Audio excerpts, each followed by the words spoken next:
이은선의 영화관,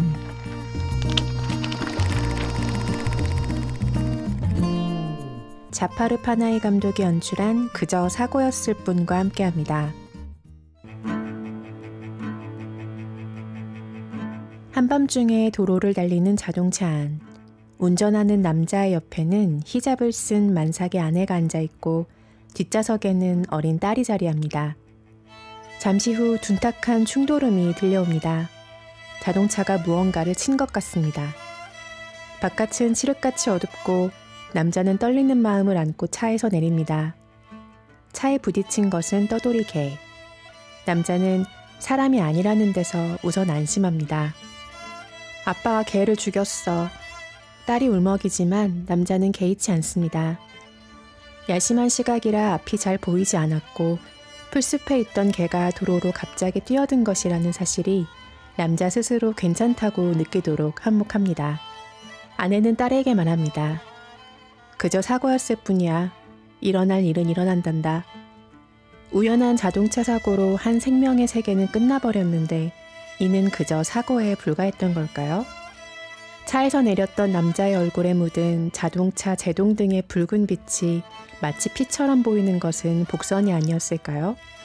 모두가 그저 사고였다고 생각한 상황은 이윽고 이들의 삶을 전혀 예상치 못한 곳으로 데려갑니다. 얼마 가지 않아 차는 고장이나 완전히 퍼져버립니다. 난감해하던 남자는 어쩔 수 없이 가까운 정비소에 들릅니다. 카메라는 순간 정비소 2층에 있던 남자에게로 시선을 돌립니다. 가족과 통화 중이던 이 정비공의 태도는 갑자기 다급해지고 구석으로 몸을 숨기기까지 합니다. 차소리를 위해 들른 남자가 도와줄 기술자를 찾으며 어두운 정비소 내부를 걸을 때마다 삐걱거리는 소리가 납니다. 2층의 정비공은 그 소리 때문에 조심스러운 태도가 된 듯합니다. 아래층에 온 남자를 몰래 관찰하는 정비공. 한쪽 다리를 저는 남자의 모습을 본 뒤에는 크게 놀라며 겁에 질리기까지 합니다. 두 사람 사이의 사연이 점점 더 궁금해질 무렵 영화는 다음날 남자의 뒤를 밟은 뒤 납치까지 감행하는 정비공의 모습을 보여줍니다. 삐걱대는 소리와 정비공의 행동에는 어떤 이야기가 숨겨져 있는 걸까요? 정비공의 이름은 바히드. 그는 늘 한 손을 허리춤에 짚고 다니는 사람입니다. 과거 임금체불 문제로 항의하다 수감되어 고문을 받은 뒤로 생긴 신장 질환 때문입니다. 그런 그가 전날 정비소에 찾아온 남자를 납치한 이유는 감옥에서 자신을 고문한 사람이라고 확신했기 때문입니다. 내내 눈을 가리고 있었기 때문에 정확한 모습은 기억할 수 없지만 바이든은 에크발이라 불렸던 고문 담당자가 착용한 의족에서 나던 삐걱대는 마찰음을 기억하고 있습니다. 남자가 걸을 때마다 나는 바로 그 소리입니다. 좁은 벤의 내부, 관처럼 생긴 공구함에 에크발로 추정되는 남자를 구겨넣은 바이든은 무작정 사막으로 달립니다. 그곳에 남자를 파묻을 생각입니다. 그런데 울부짖는 남자의 이야기를 들으니 점점 확신이 사라집니다. 산채로 땅에 파묻히기 직전, 그는 자신이 교도소에서 일한 적이 없다고 말합니다. 머지않은 과거에 일어났던 사고 때문에 의족을 하게 됐다는 사연도 바이드가 기억하던 에크발의 무용담과는 다릅니다. 당연히 거짓말일 수도 있지만 한 가지 가능성이 바이드의 발목을 잡습니다. 만약 이 사람이 에크발이 아니라면? 바이드는 국리 끝에 묘안을 생각해냅니다. 감옥에서 함께 고문당했던 사람들에게 이 남자가 에크발이 맞는지 확인을 부탁하는 거죠. 바이드의 배는 생존자들을 향해 달려갑니다. 그렇게 사진작가 쉬바, 결혼을 하루 앞두고 쉬바와 웨딩 촬영을 진행하던 예비신부 골로우, 그 곁에 있다가 얼떨결에 휘말린 예비신랑, 과거 쉬바의 연인이었던 다혈질 청년 하미드까지 모여듭니다. 이중 에크발의 얼굴을 아는 이는 아무도 없습니다. 바이드는 삐걱대는 의족 소리로, 쉬바는 땀 냄새로, 감옥에서 매일 에크발의 다리를 주물러야 했던 하미드는 다리에 있는 흉터를 더듬거리면서 에크발의 존재를 짐작합니다. 사실의 확인이 아니라 자신이 기억하는 감각에 의존해야 하는 상황. 하지만 이성적 판단을 내릴 새도 없이 즉각적인 분노가 이들 사이에서 튀어나옵니다. 이 영화는 제78회 칸 영화제에서 황금종려상에 영예를 안았습니다. 이로써 자파르 파나히 감독은 세계 3대 영화제 최고상 석권이라는 트리플 크라운 기록을 달성했습니다. 앞서 2000년작 서클은 베니스 국제영화제 황금사자상, 2015년 택시는 베를린 국제영화제에서 황금곰상을 수상했죠. 전 세계에서 4번째이며 현존하는 감독 중에는 유일한 기록입니다. 이 자체가 이미 대단한 기록인데다 고국 이란에서 영화 만들기를 수차례 금지당한 감독이 만든 역사라는 점에서는 더욱 괄목할 만합니다. 자파르 파나히 감독은 1995년 연출 데뷔작 하얀 풍선으로 세계 무대에 이름을 알렸습니다.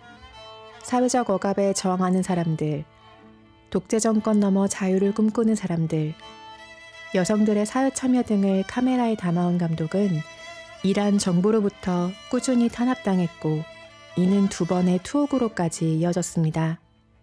2010년에는 영화 제작과 출국 등이 모두 금지됐음에도 불구하고 이후 아파트 내부나 택시 등에서 은밀하게 촬영을 진행했고 이것은 영화가 아니다, 닫힌 커튼, 택시 등의 작품을 선보이며 꾸준하게 활동을 이어갔죠. 영화 제작과 여행 금지 조치가 공식적으로 해제된 후 감독은 올해 초 칸 영화제 현장을 직접 밟을 수 있었습니다. 그는 황금종려상 수상 소감으로 가장 중요한 것은 자유라고 말했습니다.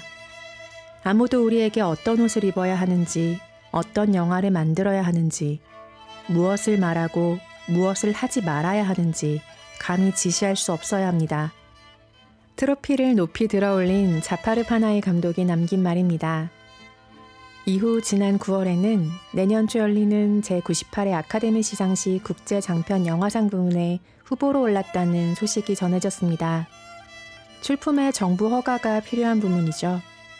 따라서 이 영화는 이란 대표가 아니라 공동 제작 국가인 프랑스의 대표 자격으로 후보 자격을 얻을 수 있었습니다. 자파르 파나히 감독은 2022년 7월부터 2023년 2월 수감 당시 경험을 바탕으로 이 영화를 만들었습니다. 다양한 삶의 배경을 가진 수감자들과 대화를 나누며 이야기를 수집한 거죠. 단식 투쟁 후 비로소 석방되었을 때 감독은 방향 감각을 잃은 기분이었다라고 말합니다. 바깥에서 어떻게 존재해야 하는지 전혀 알 수 없었던 그의 과거는 영화 속 인물들의 딜레마와 일치합니다. 감옥에서 기억과 자유를 억압당했고 그때의 상흔을 여전히 안고 나아가야 하는 사람들은 삶을 어떻게 대해야 할까요? 감독은 그저 사고였을 뿐이 수감 중 만났던 사람들에게 빚을 진 영화라고 말합니다. 이야기는 허구이지만 영화 속 인물들이 말하는 사건은 실제 수감자들이 겪은 것에 기반하고 있기 때문이죠. 그들은 복수의 기회를 둘러싸고 각기 다른 반응을 보입니다. 각자가 생각하는 구원이 다른 모양이기 때문입니다. 누군가는 에크바를 당장 죽이고 싶어하고 또 다른 누군가는 인정과 사죄를 먼저 원합니다. 폭력적으로 복수를 열망하는 마음과 한 걸음 물러서서 좀 더 다른 방식을 도모하고 싶어하는 마음은 다르지만 어느 순간 닮아있기도 하죠. 그래서일까요? 공구함에 갇힌 남자를 비롯해서 5명이 우르르 타고 다니는 좁은 배는 감옥처럼 보이기도 합니다. 이들을 물리적으로 가두었던 장소가 아니라 심리를 가둬놓는 장소로서 말이죠. 에크바를 어떻게 처리할 것인지를 결정 내리지 못했을 뿐 아니라 그의 존재를 확신하기도 어려운 5사람이 다시 당도한 사막은 그와 대비되는 광활한 딜레마의 장소입니다.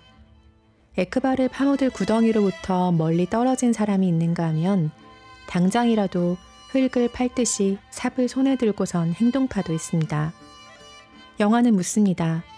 첫 장면이 무심히 말하듯 어떤 일은 그저 사고였을 뿐일까요? 폭력 앞에서는 똑같은 폭력만이 해답일까요? 나의 인간성을 빼앗기거나 스스로 해하지 않으면서 과거는 어떻게 극복할 수 있을까요? 무겁고 긴장된 분위기를 먼저 예상하셨다면 조금은 의외라 생각하실지도 모르겠습니다. 그저 사고였을 뿐은 무척 재밌는 영화입니다. 좁은 공간에 사람이 계속 늘어나며 어쩔 수 없이 함께 길을 떠나는 소동극이자 로드무비죠. 우선 이들 모두가 올라탄 작은 밴이 멀쩡할 리가 없습니다.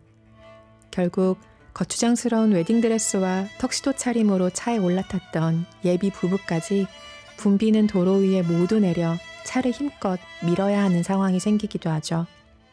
분명 긴박한 복수의 여정인데 자꾸 이 생존자들의 지갑이 열려야만 하는 우스꽝스러운 일도 일어납니다. 누가 봐도 어딘가 수상해 보이는 차량이 수색되는 것을 막으려면 뇌물을 요구하는 공무원들의 입을 먼저 막아야 합니다. 설상가상 에크발 아내의 출산이 임박한 상황. 남편을 납치 중인 당사자들이 아이가 태어나는 것을 돕고 산모의 보호자로 나서야 하는 웃지 못할 해프닝도 생깁니다. 병원의 간호사마저 은밀하게 자신의 수당을 추가로 요구하고 있기 때문에 또 한 번 바이든은 지갑을 열어야 합니다. 그 사이 가해자와 피해자의 경계는 조금씩 흐릿해집니다. 정당한 복수라는 것이 과연 존재하는지도 점점 알 수 없어지죠. 국가폭력의 피해자들이 가해자에게 같은 폭력을 되돌려주는 것을 둘러싼 윤리적 문제가 불쑥 고개를 들기도 합니다. 때론 웃음이 터지고 때론 한숨이 새어나오는 이 소동극 안에서 우리는 여러 감정의 모양을 마주합니다. 좋은 영화란 작품이 던진 질문 끝에서 이처럼 다양한 생각의 주머니들을 매다는 과정을 경험하는 것이겠죠. 바이드 일행이 소동극이 잠정적 마무리를 맞이할 무렵 자파르 파나히 감독은 문득 등 뒤를 서늘하게 만드는 장면 하나로 영화의 문을 닫습니다. 간결한 장치로 만들어낸 이 강력한 여운은 그저 사고였을 뿐을 더없이 인상적으로 기억하게 만듭니다. 여러분은 이 마지막 장면에서 어떤 소리를 들으셨나요? 이은선의 영화관이었습니다.